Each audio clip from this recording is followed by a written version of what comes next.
আপু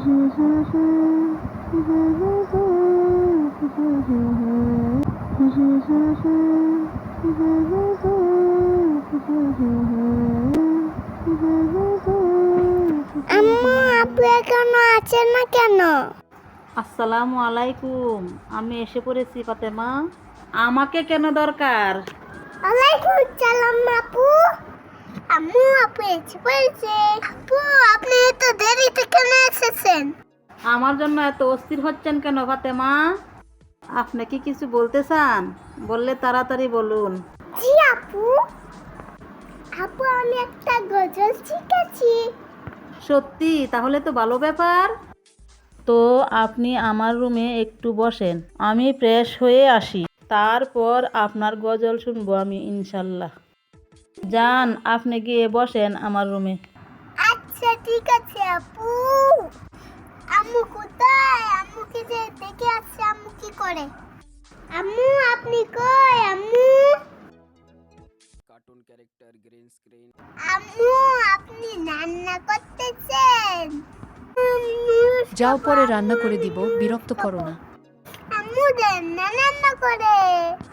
আম্মু দিবেন না আপনি? আম্মু আমি নুডলস খাবো। জান দেন না রান্না করে।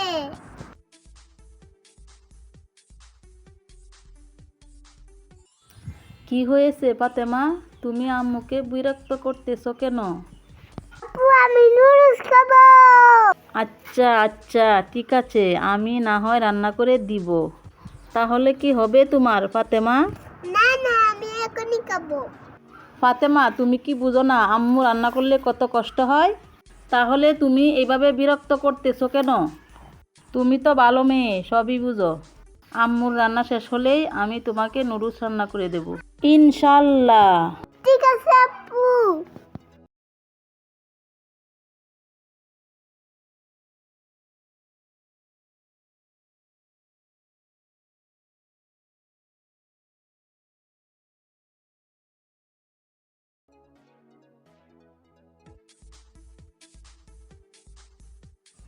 ফাতেমা, তাহলে কি গজল শোনাবেন না?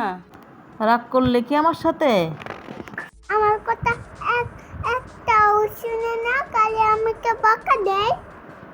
আমার ভালো লাগে না। পরে এইটা করো না ওইটা করো, ওইটা করো না ওইটা করো। তুমি শুধু আমার ফাতেমা, কিছু কি বললে? তুমি আমায় বকতেছো বুঝি মনে মনে? না না আপু, এমন কিছু না।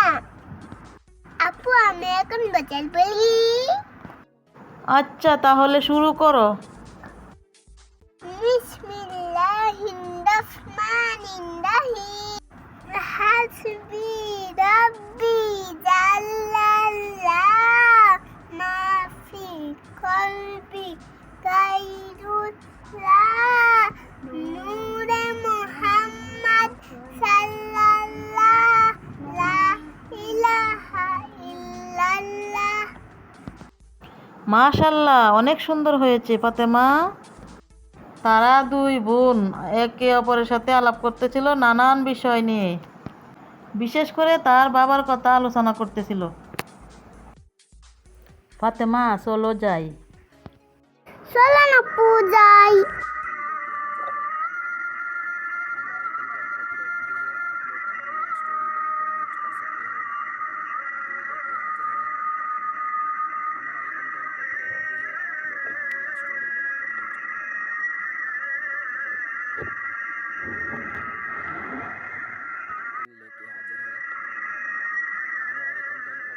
তারপর একদিন বিকালবেলা তারা দুই বোন প্রতিবারের মতোই তারা তাদের বাগানে গিয়ে বসে। শিপা ও তার ছোট বোন ফাতেমা, আজ তাদের মনটা খুব খারাপ। কিছুক্ষণ আগে তারা ড্রয়িং রুমের বাবার চাপা দীর্ঘশ্বাস আর মায়ের সাথে পিস পিস করে কথা বলার বিষয়টি খেয়াল করেছে। বাবা অনেক দিন ধরে একটি পুরনো মোটরসাইকেলের জন্য আফসোস করছিলেন, যা দিয়ে তিনি অফিসে যাতায়াত করতে পারেন। কিন্তু সংসারের খরচ ও তাদের পড়াশোনার কথা কথা চিন্তা করে নিজের সব ইচ্ছা সব সময় বিসর্জন দিয়েছেন। এইসব বিষয়ে তারা দুই বোন ভাবতেছে। তারপর ঘরে এসে এসব বিষয়ে তার মায়ের সাথে আলোচনা করে। মা বলেন, মা তোমরা তো এখন অনেক ছোট, তোমরা এসব বিষয়ে কিছু বুঝবে না। অনেক জোরাজুরির পর তার মা তাদের অতীতের কথা বলেন। তাদের অতীতটা ছিল অনেক কষ্টের, সংসার টানাপোড়েনের। এই বিষয়ে জানার পর আজ বাবার সেই কষ্ট ও চোখে নীরব বাসা দুই বোনের মনে গভীরভাবে দাগ কাটে। মা তাদের কাছে এসে জানান কিভাবে তাদের বাবা স্কুলের বেতন ও অন্যান্য খরচ মেটাতে। এই বিষয়ে জানার পর আজ বাবার সেই কষ্ট ও চোখের নীরব বাসা দুই বোনের মনে গভীরভাবে দাগ কাটে। মা তাদের কাছে এসে জানান কিভাবে বাবা তাদের স্কুলের বেতন ও অন্যান্য খরচ মেটাতে নিজের সব শখকে দূরে সরিয়ে রাখেন। বাবার এই নিঃস্বার্থ ভালোবাসা ও নীরব ত্যাগ দুই বোনকে আবেগপ্লুত করে তোলে।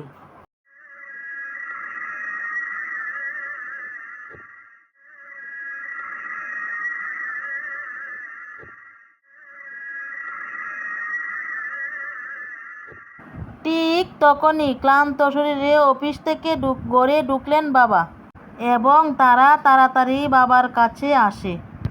শিপা ও ফাতেমা ছুটে যায় বাবার কাছে। শিপা বাবার হাতে ধরে অত্যন্ত আবেগঘন কণ্ঠে বলল, বাবা তুমি আমাদের জন্য এত কষ্ট করো, নিজের কথা একটু ভাবো না। আমরা এখন সব বুঝি বাবা, তোমার আর কোনো কষ্ট করতে হবে না, আমরা তোমার সব কষ্ট দূর করব ইনশাল্লাহ। বাবার চোখে তখন আনন্দের জোয়ার। মেয়ের এমন কথা শুনে ও ভালোবাসায় সব ক্লান্তি ভুলে গেলেন।